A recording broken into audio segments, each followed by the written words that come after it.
Hello hello guys, welcome back to our short video discussion. Very good evening to all of you. कैसे हो आप सब? तो चलो फटाफट कवर अप करते हैं। आज हम जिस स्टॉक के बात करने वाले हैं, सभी के पोर्टफोलियो में हो सकता है ये हम बात करें आर वी एन एल के बारे में। यस, आज 600 रुपीज़ के ऊपर सस्टेन किया है। अच्छा खासा इसमें रैली आते हुए नजर आया है। दो पॉजिटिव न्यूज़ को हम यहाँ पे कवर अप करेंगे। क्यों इतना बड़ा रैली आया है, 4% से ऊपर इसने स्टॉक दौड़ा, उसके पीछे का रीज़न क्या है।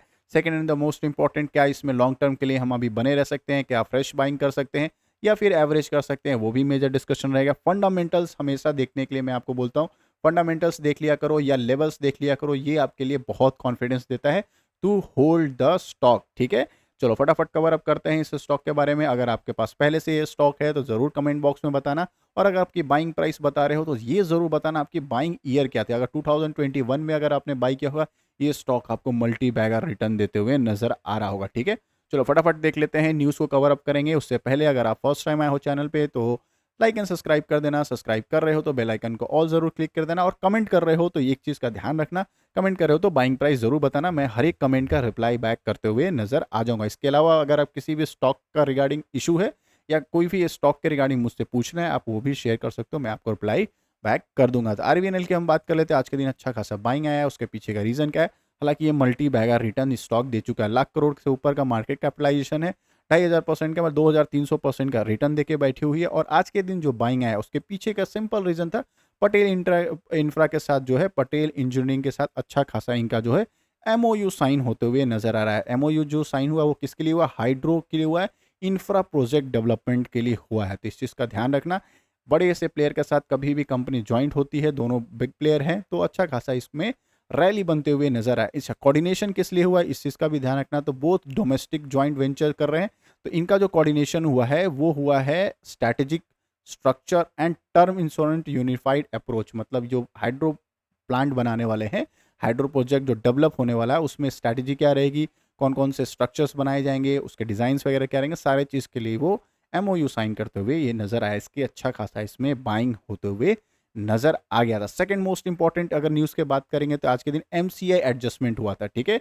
इसका मतलब क्या होता है? RVNL share advance ahead potential inflow up to 2000, मतलब 2200 मिलियन के आसपास इनके पास डॉलर के टर्म में आरवीएनएल को अच्छा खासा इसमें पैसा आ सकता है।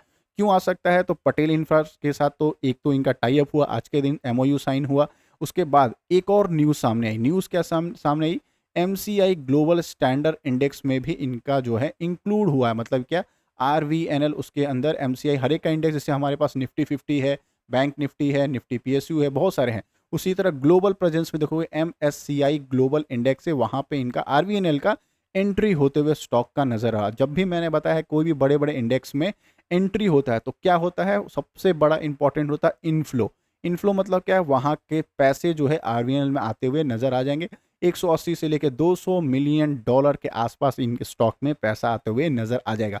ये कैसे चीज़, मैं आपको सिंपल लैंग्वेज हो तो जैसे निफ्टी 50 का रीबैलेंसिंग होता है हर 6 मंथ में। क्या हुआ? भारत इलेक्ट्रॉनिक को एंटर किया गया, एल एन टी माइंट्री और डिविस लैब को एग्जिट किया गया। तो एल एन टी माइंट्री में सपोज करो जो पैसा लगा हुआ था निफ्टी 50 में, जो स्टॉक था, अब वो वहाँ से पैसा निकाल के भारत इलेक्ट्रॉनिक्स में लगा देंगे। कौन लगाता है? तो म्यूचुअल फंड वाले जो निफ्टी 50 में रहते हैं वो बीएल में आ जाएंगे, बड़े बड़े इन्वेस्टर्स हो जाएंगे वो बीएल में। जो सिर्फ निफ्टी 50 के स्टॉक में ही पैसा लगाते हैं वो क्या करेंगे? वो पैसा निकाल के इनफ्लो कर देंगे। मतलब क्या? दूसरे स्टॉक जो एग्जिट किया वहां से पैसा कट करेंगे और नए कंपनी जो एंट्री की है उसमें अच्छा खासा इंट्रोड्यूस करते हुए नजर आ जाएगा। ये भी बहुत बड़ा पॉजिटिव साइन है इस स्टॉक का। ठीक है, तो अगर आपके पास स्टॉक है दबा के बैठे रहो इस स्टॉक को। ठीक है, अब चलो आ जाते हैं टेक्निकली देख लेते हैं। उसके बाद बात कर लेंगे लॉन्ग टर्म के लिए, क्या हम इस लॉन्ग टर्म के लिए स्टॉक को और भी कंटिन्यू कर सकते हैं या नहीं। तो आज के दिन देखोगे टेक्निकली यस, 600 रुपये के ऊपर सस्टेन हो रहा है, बहुत अच्छी बात है।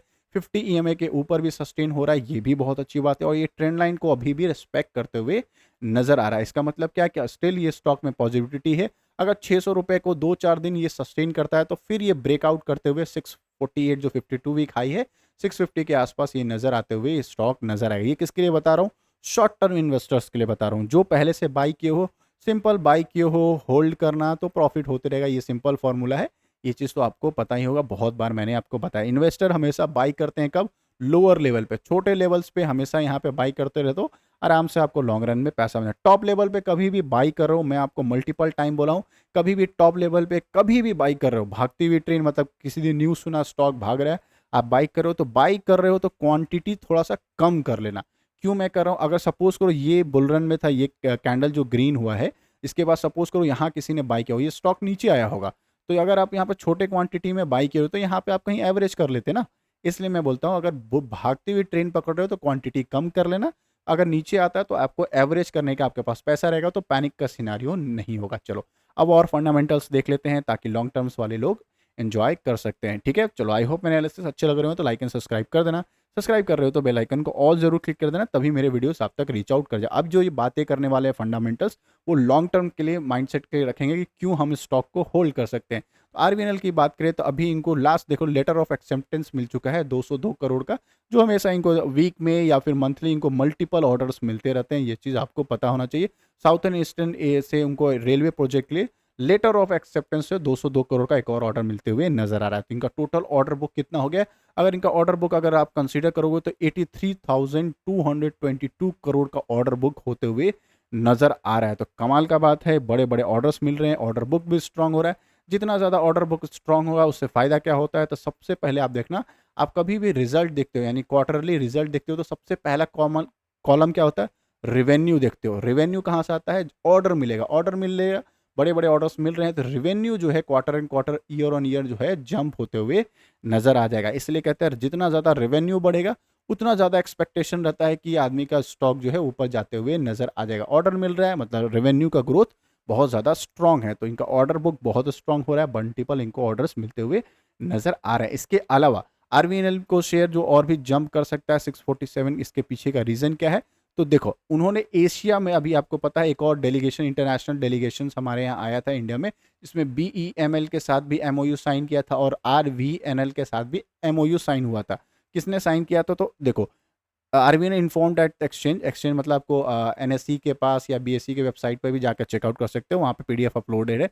उन्होंने एक एमओयू साइन किया था दया मंजू इंफ्रास्ट्रक्चर एशिया साउथर्न बेड मतलब DIMA to work joint appreciate में railway infrastructure and service product for Asian market. मतलब क्या, जितना भी एशिया का मार्केट है उसमें वो अपने आप को एनहांस करेंगे, फॉर व्हाट, रेलवे प्रोजेक्ट के लिए, इंफ्रास्ट्रक्चर के लिए और उसका सर्विसेज प्रोवाइड करने के लिए।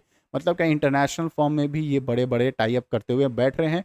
आपको पता है सऊदी यूएई से भी इनको ऑर्डर मिल चुका है, उज्बेकिस्तान से भी ऑर्डर मिल चुका है, तो मल्टीपल, फिर आप देखोगे दिल्ली मेट्रो के साथ भी इनका बड़ा सा टाई अप होते हुए नजर आया। तो ये सारे चीज़ टाई अप हैं, तो लॉन्ग रन में आपको बहुत ज़्यादा पैसा बनाते हुए ये कंपनी दे सकती है। Second and the most important, आप देखोगे अभी हाल फिलहाल का न्यूज़ है कि कैबिनेट अप्रूव किया 6,445 करोड़ का 3 रेलवे प्रोजेक्ट। अब रेलवे प्रोजेक्ट ऐसा हुआ है तो सबसे ज़्यादा रडार पे कौन सा स्टॉक आ जाता है, आरवीएनएल। क्यों आता है, आरवीएनएल हमेशा क्या करती है, ये सारे बड़े बड़े ऑर्डर्स जो है अपने पास लेते हुए नजर आ जाती है। तो इसलिए इन सारे स्टॉक को आप जरूर रडार पे रखना, लॉन्ग रन में आपको पैसा बनाते हुए सारे स्टॉक नजर आ जाएंगे। इसके अलावा फंडामेंटल्स भी देखना बहुत इंपॉर्टेंट है, क्योंकि फंडामेंटल्स के बिना तो हम इसको ट्रेड कर ही नहीं पाएंगे या होल्ड नहीं कर पाएंगे। फंडामेंटली भी देखोगे स्टॉक का जो हमारे खुद के प्रमोटर्स है वो अच्छा खासा 72-73% है, बट एफआईएस जो है अपने स्टेक बढ़ा रहे हैं, डीआईएस जो है अपने स्टेक बढ़ा रहे हैं। मतलब क्या, जब भी बाई ऑन डिप का अपॉर्चुनिटी मिलता है एफआईएस और डीआईएस जो है इसमें स्ट्रांग होते हुए नजर आ रहे हैं। स्लाइटली करके धीरे धीरे अपने जो है आराम से स्टेक बढ़ाते हुए नजर आ रहे हैं। स्पेशली बात कर ले एफआईएस को, तो आप चीज़ों को रडार पर रखें, पैनिक में होने की ज़रूरत नहीं है। लॉन्ग रन में आपको पैसा बना सकता है, लॉन्ग टर्म बनो, शॉर्ट टर्म के लिए अगर देखोगे तो कुछ भी हो सकता है, 10-15-20% करेक्शन हो जाएगा, बट बाई ऑन डिप का अपॉर्चुनिटी ये स्टॉक ज़रूर दे देगा। लॉन्ग टर्म के लिए प्लान कर रहे हो, मज़ा आने वाला है इस स्टॉक को, अगर आपके पास पहले से है तो ज़रूर कमेंट बॉक्स में बताना। मिलते हैं एक और वीडियो में जहाँ डीप एनालिसिस करेंगे क्यों स्टॉक को होल्ड किया जाता है या क्यों हम इसको प्लान ऑफ एक्शन में रखते हैं। आई होप एनालिसिस अच्छे लग रहे हैं। चलो मिलते हैं एक और वीडियो में, तब तक के लिए बाय बाय।